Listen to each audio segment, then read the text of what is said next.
Mito ou realidade apresenta o encontro com a caipora. Eu nunca tinha imaginado que uma viagem para Ubatuba com minha esposa se transformaria em uma aventura tão estranha e misteriosa.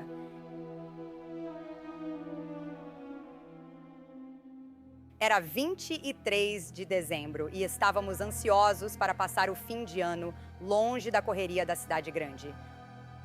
Ubatuba, com suas praias deslumbrantes, mata atlântica abundante e cachoeiras, parecia o refúgio perfeito. Era quase 2 horas da tarde quando chegamos ao nosso destino. O lado norte de Ubatuba nos recebia com o ar salgado e uma brisa que carregava promessas de dias relaxantes. Depois de nos instalarmos na pousada, decidimos aproveitar o resto do dia na praia próxima. O sol estava agradável e o som das ondas quebrando na areia era como música para nossos ouvidos cansados.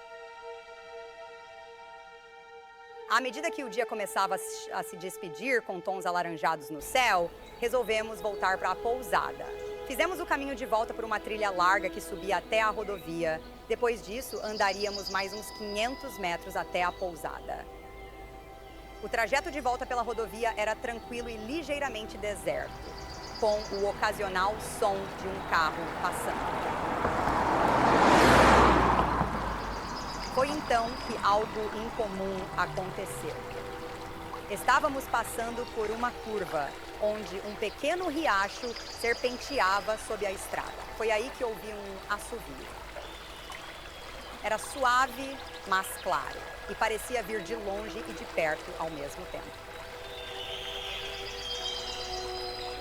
Olhei para minha esposa, esperando ver ela assoviando, mas ela não estava. Você ouviu isso? Perguntei para ela. O assovio? Pensei que fosse você. Ela respondeu, olhando ao redor, claramente desconfortável. Não fui eu. Meu coração começou a bater mais rápido. Você está falando sério? Sim, claro que estou. Ela parecia tão confusa e preocupada quanto eu. Nesse momento, senti um calafrio e fiquei arrepiado dos pés à cabeça. A região, que antes parecia convidativa e pacífica, agora tinha um ar de mistério. Olhamos um para o outro sem saber o que fazer, até que decidimos que era melhor continuar nosso caminho. À medida que nos afastávamos do riacho e o assovio se tornava uma lembrança distante, uma pergunta permanecia na minha mente. O que teria feito aquele som? Eu não sabia naquele momento, mas essa pergunta iria me levar a uma descoberta que mudaria minha visão de mundo para sempre.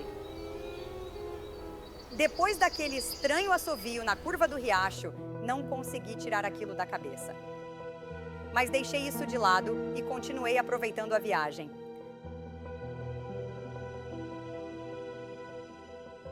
Acordei cedo e vi que o sol timidamente se infiltrava pelas cortinas, lançando um jogo de luz e sombra pelo quarto.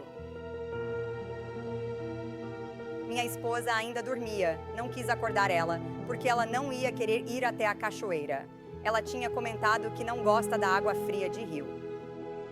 Levantei-me cuidadosamente, vesti minhas roupas e peguei a mochila que já tinha preparado para a cachoeira. Eu caminhava pela rodovia quase deserta, o sol já alto no céu. As árvores ao redor balançavam levemente com a brisa e o único som era o de meus próprios passos no asfalto. Mas então, lá estava ele de novo, o assovio.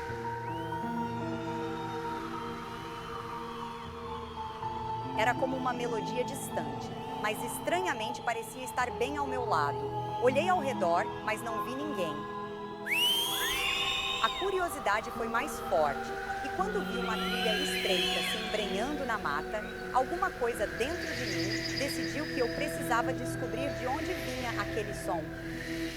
Conforme avançava pela trilha, as sombras das árvores se fechavam ao meu redor e o ar se enchia com o cheiro úmido da floresta.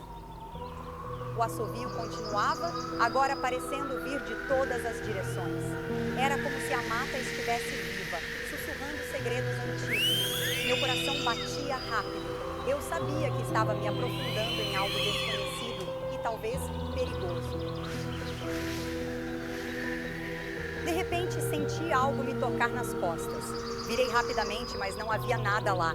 Então, outra vez, como se fossem dedos feitos de vento ou galhos finos e invisíveis, as chicotadas começaram, leves no início, mas persistentes, me assustando a cada toque. O assovio aumentava, agora soando quase como uma risada zombeteira.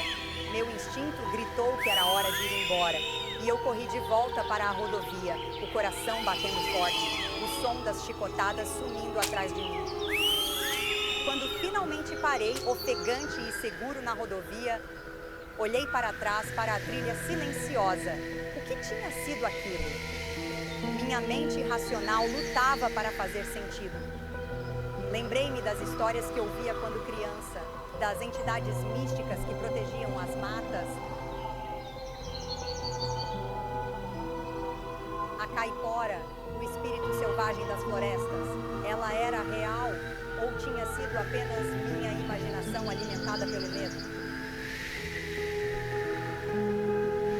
Conhecia bem as lendas brasileiras, sempre as achei fascinantes, mas nunca pensei que as encontraria assim, tão visceralmente. A caipora era dita ser protetora dos animais e das matas, usando truques para afastar aqueles que lhe desrespeitam. Os mais velhos sempre diziam que um pouco de tabaco poderia apaziguá-la, um sinal de respeito e paz. Ninguém nunca viu uma caipora, porque ela é invisível. Mas assim como boa parte das outras entidades do nosso folclore, ela possui suas raízes na cultura indígena dos primeiros habitantes do nosso Brasil. Esse encontro com a caipora desafiava tudo em que eu acreditava. Sempre me considerei um cético, alguém que precisava ver para crer. Mas lá estava eu, tremendo por causa de algo que minha razão não conseguia explicar.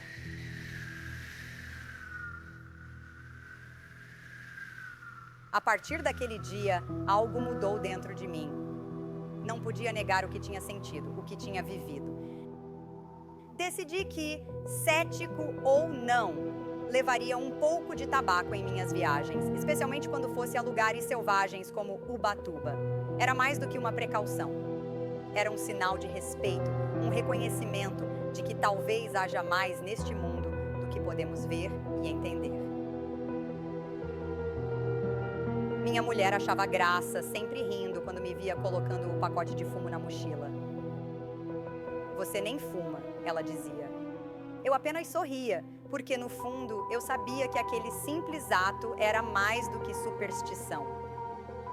Era uma ponte entre o mundo que eu conhecia e o mundo misterioso que tinha acabado de descobrir.